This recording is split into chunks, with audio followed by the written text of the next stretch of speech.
Ladies and gentlemen, all the officials have been appointed by the WBF. Supervisor Alex Papafield, in association with the British Boxing Board of Control. Steward in charge, Mr. Charlie Giles. The three scoring judges here at ringside, John Coyle, Mark Green and John Keane, have all been appointed by the British Boxing Board of Control and are all from England. Our timekeeper at the bell is Mr. Gary Brennan, and when the action gets underway, the referee in charge is star referee Howard Foster. They are the officials. Here are the contenders. Introducing to you, firstly, and fighting out of the red corner, he's wearing the white trunks trimmed with red. Weighing in at 10 stone, 7 pounds, bringing a 46 fight record. 42 wins, 31 inside the scheduled distance, 4 losses. Coming to the ring as the former 2-time world title challenger from beautiful Coltonville, South Africa. Please welcome Jan Bergman. And now, the champion. He's fighting out of the blue corner, wearing the blue trunks trimmed with white. Weighing in at 10 stone, 6 pounds, 9 ounces. Bringing an undefeated record of 27 contests, 26 wins, 13 inside the scheduled distance, and 1 draw. He comes to the ring as the former Commonwealth champion. He is the reigning and defending WBF welterweight champion from Roberttown. It's the Lord of the Manor, James Hare.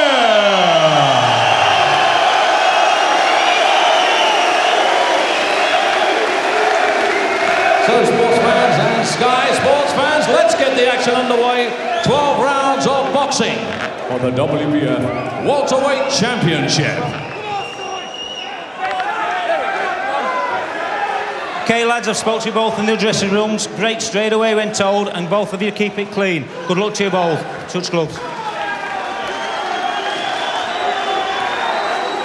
Can Hare do as well as his big rival, Jawed Khalik, who had a great win over Bergman in South Africa in 7 rounds. There were 5 knockdowns in that fight. Khalik was down twice, Bergman 3 times. If we get anything like that, you're in for a treat here. Hare, the hometown hero, in the blue trunks here, and Bergman in white.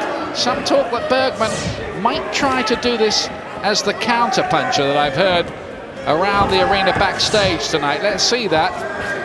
Big height and reach advantage. He's rangy, and he has some real power. Hare not on the floor so far in his career, as far as we can remember anyway.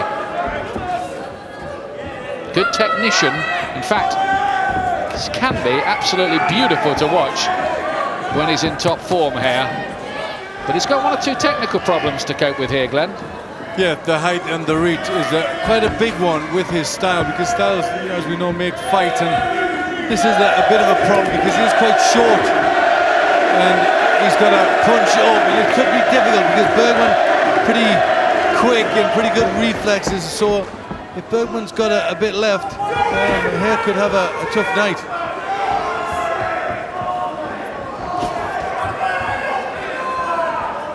In a previous visit to Britain, Bergman was beaten, surprisingly at the time, by Junior Witter, who at that stage was a 9-fight novice. Bergman didn't know what to make of him, lost it on points. It was only a 6-rounder at the time. Witter, of course, has gone on to greater things since then. A sharp little punch there with the left hand. Beautifully done. Clever punch, and Bergman looks in a bit of trouble as he looks in his corner. I don't think he knew where that came from. It was really clever, that shot from Hare with the left hand. And Bergman goes down in the first. Well, he's shown signs in recent fights of improved power. This time he's wrestled him over. That's not a knockdown. He's wrestled him over, but he's got a bemused look about it, Bergman, and I'm still not certain that he's got those senses back in order. Well, he just didn't realise he had the speed or the power. Now the left hook's got him, and this time he is down. It was the left hook that done it. Down twice in the opening round, and this is sensational stuff early from Hare. Counts at 8, walk towards me. Bergman looks kind of spaced out in the eyes. Well, he looks out on his feet, and Hare should get a stoppage here if he can find the punches. He's one punch away from doing this, Hare, in spectacular fashion in one round. Look at the countdown inside the last 30 seconds, though, of the round. Bergman must have only just survived the inspection from the referee. He looked out of it to me. This time it's not a knockdown. He slipped. He slipped over twice, and he's been down authentically twice. This is quite a start from James Hare, who once again looks the business. He's on a roll, this Yorkshireman. Another left hook, can't miss him with that. The bell comes at the right time for Bergman, but he took a pounding, a terrible pounding in that first round. Blimey, Glenn. Well, it was a great little reflex punch, but he's got the power in those punches for the first knockdown. It really was quick shot. They're just trying to get his punch off himself, Bergman, and just walked into a short one with a left hand from Hare, hardly anything in it. That was world class, I thought, from Hare, that punch. Really, really clever counter, wasn't it? There's the second knockdown started with a better left hook, but he was all over there. He never really recovered from that first punch. I think a few refs would have stopped him after that second knockdown, because he looked out of it to me. He looked really, really spaced, and he's done well to get through that first round. I wonder about his punch resistance these days, Bergman. He's just looking a bit chinny. But remember, he can punch as well, Ian, as he showed in the Kalik fight. He can come back. Has the minute been long enough for Bergman, who's 33 now? And more left hands go in, and this time it's not counted as a knockdown. Well, there were a couple of body shots. There was a bit of a push in it as well. I think it was a bit of both. Bergman got the benefit of a bit of doubt, possibly.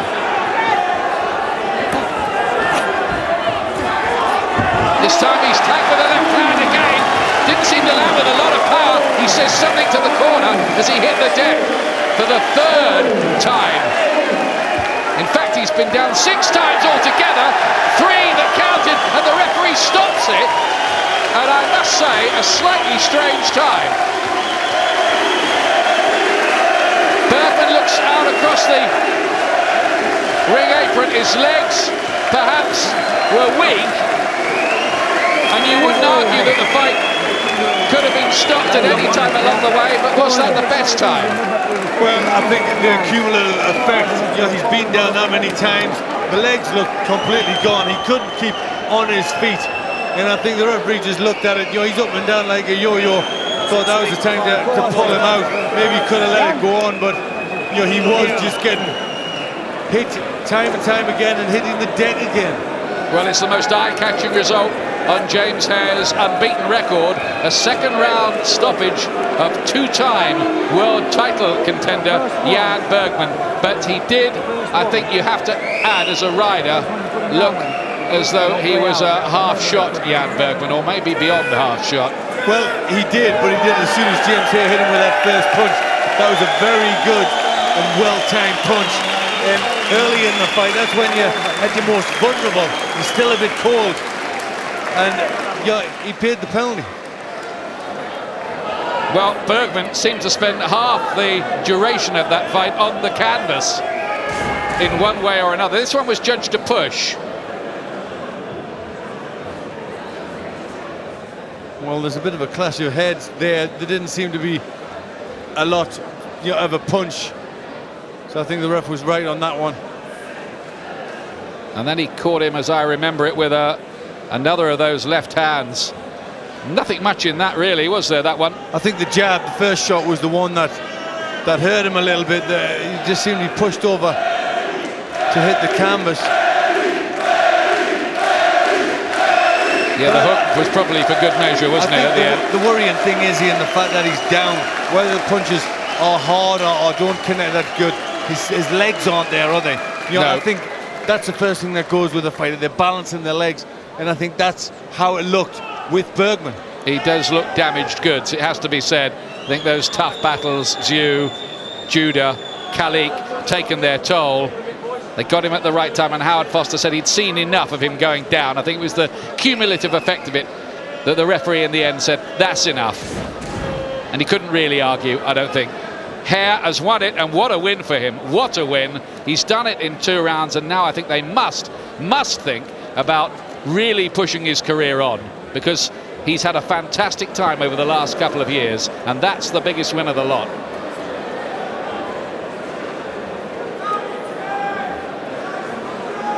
Ladies and gentlemen, Gary Grennan has recorded a time of 55 seconds of the second round. Referee Howard Foster has stopped the contest. Bergman in no position to continue. Your winner, and still the WBF welterweight champion from Roberttown, the Lord of the Manor, James Hare. And show your appreciation for a very game challenger from Cottonville, South Africa, Jan Bergman. The fans now to present the loved championship it. belt. What about that for a dramatic start to the boxing season? James Hare wins emphatically. Charlie Johns. Still to come, we're live with Manchester's super middleweight Alan Page. He's up against the Welshman Mark Phillips. Page unbeaten in 7, and we have the explosive Scottish light welterweight Barry Morrison. But this is James Hare's night. Tough on paper, but blown away in reality. Let's hear what he thinks. All smiles with Ed Robinson. Well, James, that was supposed to be the hardest fight of your career. In actual fact, it looked the easiest. Sensational performance. I mean, once again, I'll have to watch replay. You know, I think it was a left hook. I caught him coming in. You know, a little bit sluggish he was, and then it was open, and I caught him coming in. And I think he was shook up after that first knockdown. And I rushed my work a little bit, you know, in the first round, and flung him over once, and then, but I was catching him as well. And he was holding, you know. But you know, he were game. He was trying to punch back, and I could feel he is a, you know, he's a skillful boxer, but he carries a dig, you know. So. You didn't give him any chance to recover, though, did you? That's right. I thought no chance. You know, Chris looked over and he knew he was gone, and. You know, I just thought, no, I've got to get him out of there now. You know what I mean? I don't want to be stuck in a slugfest for this guy. So, inevitably, people will say, was he shot? Well, you know, I mean, that's for people to say. Everybody's entitled to their opinion. We knew we were on a fight to nothing. You know, I could have been in a tough fight. As it happened, I caught him clean a few times, and he has had better days. We know this, but you know, I still trained hard for the fight and expected a tough one. But touch wood, now we'll move on to you know where, probably October. So you put some real pressure on Jared Kalik with that performance. That is a fight that the fans would love to see. Yeah, definitely. But you know, I mean, styles make fights. You know, I mean, Kalik's fight with Bergman was an exciting one, and you know, mine was exciting, although it just wasn't quite as long. But yeah, there is some thrashing out to do. But you know, I think there's 1 or 2 more plans in line for me, like so. Sure, short term for end of year. I don't think me and Kalik will be meeting before this side of Christmas. But there's other guys out there, isn't there? But maybe Kalik in the future, maybe next year? It's not out of the question. It's not out of the question at all. Well done tonight. Cheers, thanks. His 27th victory, 14 by stoppage. How they've enjoyed it here. Nicky Piper's thoughts after the break.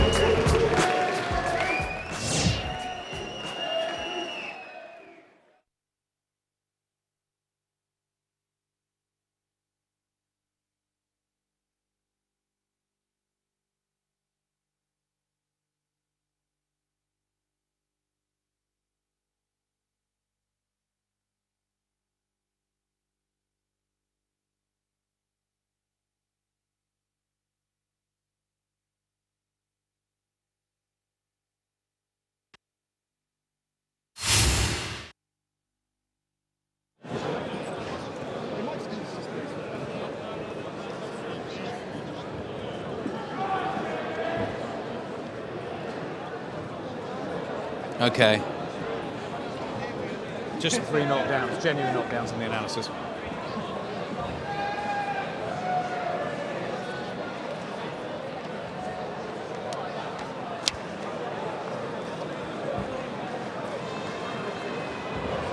Okay.